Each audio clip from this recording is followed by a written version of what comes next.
Hello, everybody. How are you doing? It's nice to be back. I'm sorry I couldn't be with you for the last few days. I don't even know what's happened. It's just incredibly hot here, as you can probably see. We've had a mini heat wave, and it just makes it impossible to do anything. So I'm sorry, and especially up here. This is my office. It's really hard. I could film downstairs, but then you would have three children acting out everything, which could be quite good fun actually. But yeah, we are incredibly hot here at the moment, so it's really hard to get into the office. But we are back now. I'm going to try and get through a couple of chapters of Execution. We are inside a medical base, an army medical base somewhere. We don't really know where yet. And Alex is undergoing a fairly brutal series of procedures designed to work out why he has turned from an ordinary boy into a one of Furness's creations, like a berserker. And he's slightly different because he can still retain his memories. And the army want to know why he's behaving differently to everyone else they've kind of captured. So yeah, we left. Z is around. He's trying to save Alex. He's telling Alex a little bit about the history of Furness. They found out a little bit about Alfred Furness, the man behind the prison. And then he's like 300 years old or something and still going.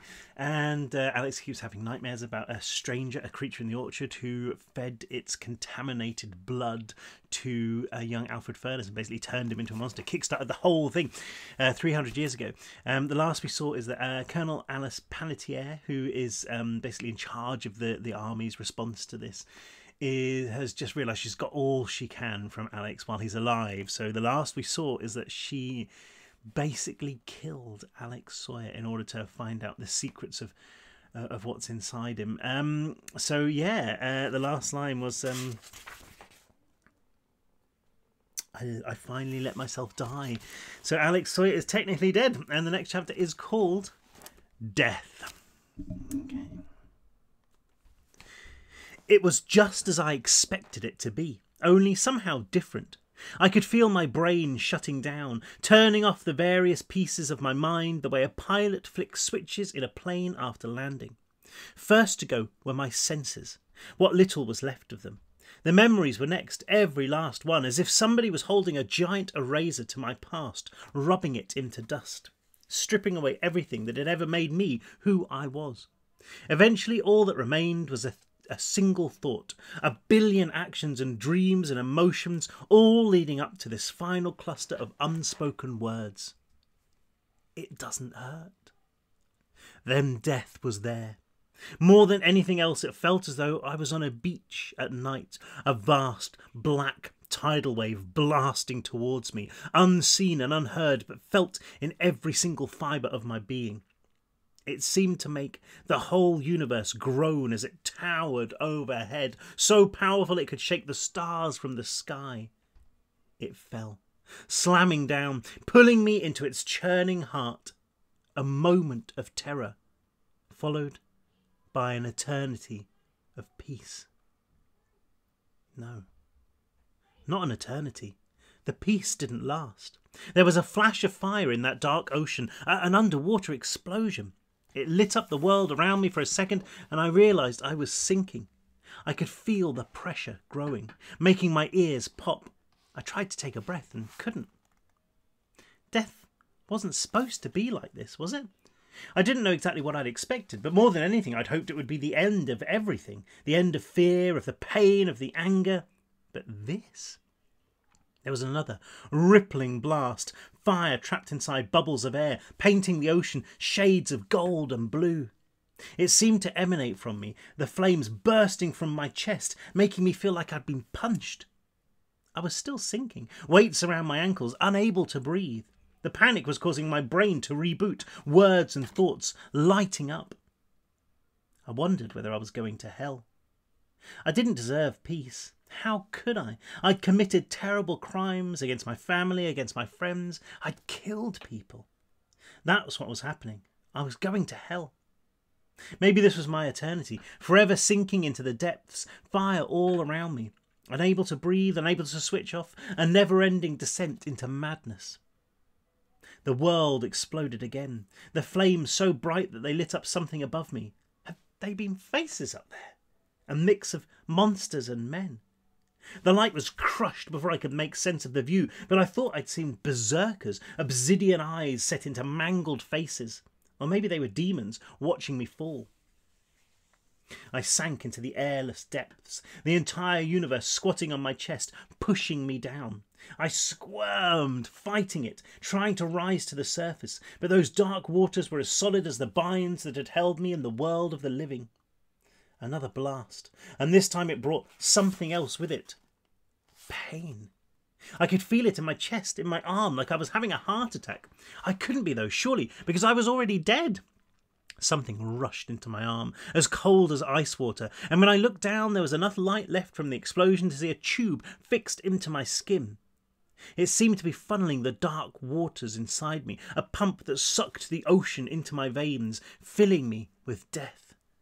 Except it didn't feel like death. If anything, it felt like life, as though the darkness was kick-starting my system. I wasn't sinking anymore, I realised. I was rising. And the ocean was brightening, as if all the stagnant water was being pulled into me, leaving only freshness, only light. I rose faster towards the blinding brilliance of the surface, like the sun was hovering right overhead. I surged upwards, ready to burst from the depths into the glorious day. I didn't know what was up there, but I could guess. Maybe I wasn't destined for hell after all. Maybe destiny had taken pity on me, granted me mercy. All that mattered was that I was leaving the darkness behind me and heading into the light. I didn't care where I was going, so long it was somewhere good. It wasn't. I breached the surface of death like I was being reborn into the world, gasping for breath as though I'd never taken one before, screaming like a baby. For the first few seconds there was only that blinding brilliance, so bright it felt as though my eyes were on fire. I bucked, fought to move, felt hands on me holding me down, heard words that made no sense. There was a roar like thunder, more voices, shouts. The brightness snapped off, then returned, then went, strobing on and off and on and off. I blinked, tried to focus, seeing a bowl above my head, swinging back and forth. There was dust drifting down from a cracked ceiling, and I followed those spiralling flecks through the swinging glow, my eyes falling onto the figures standing in the room, surrounding the table on which I lay. There were two berserkers here, the ones I thought were demons. Both were huge, fat and fleshy, like the one I'd killed back in the prison. They stood so tall that they had to stoop to keep their disfigured heads away from the ceiling. Between the creatures was a black suit, only he wasn't wearing black. He wasn't wearing much at all, just a surgical gown identical to mine, his scarred arms and legs jutting out from the flimsy material. It was almost laughable, except he was holding a scalpel, the blade held against the throat of the last person in the room. This one was still human, a scientist by the look of things, or a doctor. He was wearing his white overalls, his face bruised, one eye swollen shut. He was sobbing, his tears stained with blood. In his hands were two paddles, both smoking, and it took me a moment to realise they were the electric ones used by doctors to resuscitate somebody whose heart has failed. I put my hand to my chest, felt the heat there, realised that's why the ocean had felt as if it was exploding. They brought me back to life. Not only that, they'd given me nectar. I saw the IV needle in my arm, the bag above it almost empty.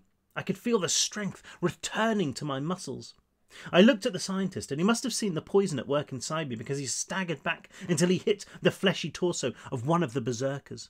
The paddles clattered to the floor, the noise dwarfed by another massive explosion from somewhere nearby, this one hard enough to shake the entire room. I opened my mouth, tried to ask what was going on, but all that came out of it was saliva. The black suit stepped up to me, grabbed my face in his hand, tilting it one way and then the other. "You'll feel like crap for a while," he growled, his silver eyes flashing. "You were dead a good 5 minutes. Didn't think you were coming back." There was a flurry of gunshots from outside, and the black suit grimaced. "We don't have much time," he said. "You can walk. We need to go." Too confused to argue, I swung my legs over the side of the operating table, realising that the tiled floor of the room was drenched in blood. There were 3 corpses there, all doctors in gas masks and white overalls. I did my best to jump over them, almost losing my balance when I landed. The black suit steadied me with a hand. It took me a while to realise that I was taller than him by half a metre or so, my own head close to the ceiling. He turned to the remaining scientist, who was squirming in the corner of the room between the corpses of his colleagues. "Please," the man snivelled, "I did what you asked." "Then I don't need you any more, do I?" replied the black suit, advancing with the scalpel. The nectar inside me wanted to watch what happened next, but I denied it, looking away, trying to put my thoughts in order.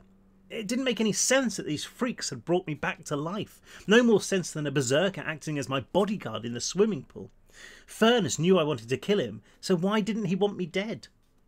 "Stay close to me," the black suit ordered, as he walked to the door, opening it a crack and peering outside. The reek of smoke and gunpowder filtered past him, clawing at my nose, and there were more shots now, louder. One of the berserkers stood behind him, its flesh hanging down in pink folds, its arms the size of tree trunks. The other was watching me, blinking its black piggy eyes. I peered into those twin inkwells, so deep it was like the creature had gaping sockets in its head, and for an instant I sensed him there. Alfred Furness. I realised the pain was still there, that same dull ache in my brain that shifted every time I moved my head, always seeming to point in the same direction. I don't know how or why, but I knew the pain had something to do with Furness. "What did you want from me?" I asked, rubbing my temple with my deformed fingers, the words so deep they could have been distant thunder. The berserker just cocked its head, its expression utterly alien, and yet still so childlike. Its fists were bunched, as big as anvils, but I knew it wouldn't try to hurt me. If anything, the monster would sacrifice itself to keep me alive. "You ready?" the black suit asked. It wasn't an order this time, it was an inquiry. Just like the berserker, the black suit was here to help me. "We're getting out of here, right?" I said. The black suit nodded, his attention switching from me to the door and back again. I could still hear gunshots, hundreds of them, like a fireworks show. "This is a rescue mission," I said. "We should go," he said, and I could sense the anxiety in his voice. There was nectar in my system, but not enough to blot out all of my memories. Through the raging vortex of my thoughts, I saw Z, Simon, and the girl, Lucy, too. "I'm not going without my friends," I said. The suit opened his mouth to protest, but nothing came out of it. He shook his head, gazing at the floor in resignation. It seemed to take him forever before he finally spoke, and the words nearly stopped my heart again. "Whatever you say, sir," he said, swinging open the door. "You're in charge." Sorry, I'm so sweaty. Just imagine I'm narrating this from a blazing building while we all go on the run, and it'll add a bit of authenticity. "Orders." "I'm in charge," I shouted, unable to believe what I was hearing. "What do you mean?" But the black suit was already out of the door, the first berserker hot on his heels. The second gave me a gentle shove and I ran after them, hearing the thud of its feet behind me. Outside was a long, windowless corridor, a thin gauze of smoke suspended below the ceiling. There were a dozen or so doors here, half of them open, but the black suit ignored them all, jogging past them towards a junction ahead. "This place was a hospital," the black suit said as we reached the end of the corridor. It stretched out to the right and left, both sides identical, still no sign of any windows. The floor shook with another explosion and the strip lights in the ceiling cut out, my eyes painting the passageways in cold silver for the few seconds it took them to spark back on. "St. Margaret's it was called. The army set up here after the war began. It's this way." He bolted to the left, the doors flashing by. I glanced inside, saw glimpses of red and dirty white cloth and something pink that appeared to be moving. I didn't stop for a closer look. I felt like I had to keep moving or the chaos and confusion would catch up with me. It would consume me. There was a door at the end of the corridor, bigger than the others, hanging off its hinges. I stooped through it, saw the black suit running along another corridor. The sound of gunfire was clearer. I could hear screaming too, not just one person, but a whole chorus. The suit crouched to a halt beside the door. It was half open, and through the gap it looked as if the whole world was on fire. I reached out my good hand, stopping him before he could take off again. "Tell me what's going on," I said, narrowing my eyes at him, glaring until he broke contact and looked away. "I'm not 100% sure," he said. All I know is that I was a prisoner here, just like you. Furness must have sent reinforcements because all this kicked off, and the next thing I know, there were 2 berserkers pulling me out of my cell. Furness has ordered me to watch over you. You're his new right-hand man. There was no mistaking the bitterness there, the hatred that boiled just beneath the surface. The black suit looked up at me, spitting out the words like he had a mouthful of acid.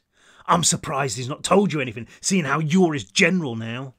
I'm not his general, I hissed, clutching the black suit's gown with my truncated left hand, my right poised by my side, ready to skewer him.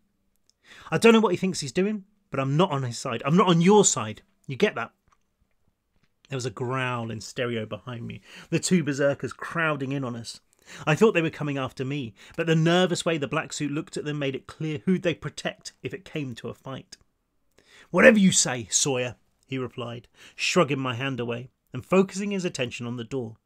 I swallowed my anger, the sensation like gulping down a spiked ball. I could worry about what was going on later. Right now, the important thing was to find Z and Simon and Lucy and get the hell away from this madhouse. They're being kept in cells somewhere. Oh, sorry, that wasn't the black suit, that was me. Alex, me? Oh, it's too hot. They're being kept in cells somewhere, I said, remembering what Z had told me. I know, the black suit said. The main hospital building's through this door. It's swarming, our guys and theirs. At least it was when I passed through here a few minutes ago. If we're lucky, there'll be enough of a distraction to get us across the courtyard to the atrium and the psych ward. That's where they're being held, your friends, if they're still alive. He reached out, peeled open the door a fraction more to reveal an entrance hall. There was an inferno raging out there, but it seemed to be concentrated on the walls to the left, firelight merging with the red glow of the setting sun. If I were you, I'd send out one of the berserkers first, make sure the coast is clear. I can't, was as far as I got before he interrupted. Not the black suit, but the voice in my head. You can. The berserkers were behind me, shoulder to shoulder, practically taking up the whole of the stairwell. They looked like twins, some horrific parody of Tweedledum and Tweedledee. Just the sight of them made my stomach churn, my heart pound, every instinct in my body telling me to run, to get away from them before they turned on me. But they were just standing there, like soldiers, waiting for a command. Okay, I said, pretty sure nothing would happen. Off you go. They didn't move, frozen like golems, carved from pink clay. I tried again with the same result. Don't just say it, said Furness, his whisper louder than the flames, louder than the gunfire. Believe it. Better hurry, said the black suit. Something's coming. He was right. There were footsteps, lots of them, getting closer. I looked back at the berserkers, but this time I didn't speak. I cleared my head, pictured the door, the room on the other side. I imagined one of the berserkers charging into the flames, finding us a safe passage through. It was on the move so quickly, I almost didn't manage to get out of its way, the beast barging through the door hard enough to rip it from its hinges. It arched its back and howled, a war cry if ever I'd heard one. There was the crack of a rifle, a fleshy thud as the bullet struck the creature in its leg. Then it charged, vanishing so fast that it caused tornadoes of smoke to spiral outside of the door. Nice, purred the suit, that leering grin back on his face. Maybe you weren't such a bad call after all. Another crack rose above the flames, not a gun but something else, wood snapping maybe, or a bone breaking. Something flew past the door, a bundle of wet rags that was engulfed by the fire before I could identify it. Had I really given that berserker an order? It didn't seem possible, and yet there was so much that was impossible but somehow real. The rules that had once governed the universe simply didn't seem to exist anymore. Come on, said the black suit, propelling himself through the door. I followed, a fist of heat striking me from the raging fires to my left. The room was bigger than I'd thought, a massive hall that stretched a good 50 metres from end to end. The berserker had already reached the right-hand side when a dozen uniformed soldiers were doing their best to scramble. A dozen uniformed soldiers were doing their best to scramble out of its way. It had one headlocked in its huge arm. There was a sickening crunch before it discarded the lifeless body, moving on to the next. I had a flashback to my last day inside the prison, the day we escaped, when Furness had unleashed his berserkers, the way they bounded from inmate to inmate, rending flesh and spilling blood. Back then I'd risked everything, my life and my sanity, to kill the freaks. And now I was the one who'd unleashed hell, who'd set these nightmares loose. But I was doing it to escape. I had to get out of here so I could find Furness, so I could kill him. That made it all right, didn't it? One of the soldiers glanced across the room, doing a double take when he saw us. He swung his machine gun around and pulled the trigger, the air suddenly alive with the sound of angry hornets. I ducked, but the berserker was quicker. It pounced on the soldier, tearing the gun away from him as we started running again. "This way!" yelled the black suit, vaulting a reception desk and sending a computer monitor crashing to the floor. He sprinted to the left, towards what looked like a solid sheet of fire. Covering his face with his hands, he threw himself into the blaze, vanishing with a crash of broken glass. Someone else was taking pot shots at us, and without looking to see who, I leaped at the burning wall. I was out the other side before the fire even noticed. I was there. I was out the other side before the fire even noticed I was there, hitting the ground and rolling once before finding my feet. There was a grunt as the remaining berserker followed, patting at its skin with one giant fist in order to put out the flames that had taken hold. We were outside, the setting sun dazzling. I squinted, seeing a courtyard the size of a gymnasium. 2 burned shells that had once been trucks occupied the square, and blackened shapes littered the ground between them like spilled dominoes, still smouldering. Overhead, some distance away, 2 choppers waltzed together, but other than that there was no sign of life. The black suit was on the move again, just a smudge against the yard. There was a 2-storey brick building dead ahead, every single window blown out, and without pausing to look inside, he bounded into the dark interior. I was halfway after him when I heard the roar of an engine, a Humvee skidding around the side of the building. It hit the remains of one of the trucks, sending burned metal clattering over the courtyard, then it accelerated towards us. I pictured the berserker running at it, willing it to happen, and sure enough a pink shape blasted past me, heading right for the Hummer. I don't know how fast they were both going by the time they reached each other, a combined speed of 50, 60 miles an hour, but the sound of the collision made my ears ring. The berserker held its ground, its fleshy folds rippling so hard I thought they were going to slough right off. It twisted its body, its huge arms wrapped around the hood, and with a howl of effort it launched the vehicle into the air. 3 tons of metal spun my way, the faces inside frozen in shock. It hit the ground right in front of me, momentum causing it to bounce, whistling over my head close enough to touch before cartwheeling into the burning building behind. A ball of heat and noise struck my back as the ruptured fuel tank exploded, pushing me onwards. I shot a look at the berserker as I passed it, and the expression it wore seemed to be almost apologetic. Then we were through the window, swamped in the cool darkness of the atrium.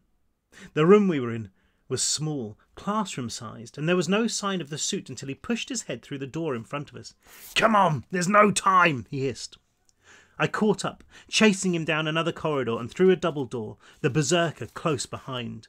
There was still no sign of its brother, the one that had been fighting the soldiers. We must have been in some kind of secure ward, as the rooms here had barred doors like back in the prison, each cell equipped with a bed and a toilet. It was almost like being back at home. One of the cage doors had been ripped or clean away, lying on the floor like a metal skeleton. "This is where Z is?" I asked. The black suit was moving between the cells, peering through the bars, talking as he walked. "I don't know, probably. This is where they were keeping me." He stopped outside a cell, his fists wrapped around the bars. I hurried over, expecting, praying to see a familiar face inside. But there was just another black suit there, stripped to his underwear, slumped on a bench. He was covered in fresh wounds, his skin a patchwork of scars and dried nectar. And he was dead. "Bastards," said the black suit by my side, and I think there was genuine emotion there. He blinked his silver eyes, mouthing something that I couldn't quite hear. Then he set off again. "Z!" I shouted as I followed. "Simon, are you here?" More cells, most empty, some not. Rats thrashed and howled at us from behind a couple, the sound of their teeth crunching against the bars making my stomach churn. We rounded 2 corners and were on the verge of giving up when somebody responded to my calls, a voice so faint it almost went unheard. "Z? I yelled, running in the direction of the sound. "Is that you?" He called again, and by the time the echoes had faded, I was looking in through the bars of a cell. There was a boy there, but he wasn't Z, and the surge of relief I felt was bittersweet. "Simon," I said, gripping the bars with my good hand. His smile lasted for the second or two until the black suit appeared by my side, the berserker taking position behind us. Then he was pushing himself back against the far wall of his cell. "Alex," he said, eyeing us nervously. "What's going on?" "It'll take too long to explain," I replied, tugging at the cell door with my left hand. "And I'm not even sure I know how. I'm not even sure I know everything. Let's just get out of here. We can talk about it then." "I'm not going anywhere with those two," he said, raising his own mutated arm in defence. It had once looked so monstrous, that limb, but compared to mine it was utterly human. I looked at it, jealous, trying not to see the scalpel-sharp blade of my right hand by my side. "You've got a choice," I said, echoing the words he'd once said to me. "I don't know how or why, but for now, these two are on our side. They'll keep us safe." Simon spat out a reply, but I didn't let him finish. "You either come with us, or we leave you here, so they can cut you open, study your insides. Your choice. Make it now." He was silent, and I swore I could see the cogs working behind those silver eyes of his. Then he nodded, straightening up. Once again I cleared my head, saw the berserker ripping the bars away. Sure enough, the creature strode forwards, grabbing the door and pulling it from the wall in a maelstrom of dust and shrapnel. It cast it to one side, the clang of metal loud enough to wake the dead. Simon scurried from the cell, keeping as far from the berserker as possible and taking shelter behind me. "That thing better not come any closer," he said, peeking past my elbow. He seemed to have shrunk since the last time I'd seen him, back in Furnace's tower. He looked thin, too, his emaciated body making his swollen arms seem bigger than ever. He must have been thinking something similar, because he glanced up at me, frowning. "Have they been feeding you muscle milk?" "Something like that," I said, feeling a smile tug at the corners of my mouth. It seemed to relax him. He stepped away, straightening the front of his black hoodie, the same one he'd gotten back in the mall 1,000,000 years ago. "So, what's the plan?" he asked. "You guys know a way out?" "He does," I replied, nodding at the black suit. "But first things first, we get Z. He's here too, somewhere. I'm not leaving him." Simon's face fell. "What?" I asked. "Have you seen him?" He looked at me, then at the black suit, then finally over his shoulder at a cell across the hall. It was deserted, the door open. "He was right there," Simon said. "He's been there since we got here." "So where is he now?" I asked, tempted to pick the boy up and shake the answers out of him. I managed to bite my tongue and hold my temper. "I don't know," he said eventually. "They came about 20 minutes ago, just as all the fighting started. Soldiers, and that woman, Panettiere?" He shrugged, studying his feet as though Z's location was printed there.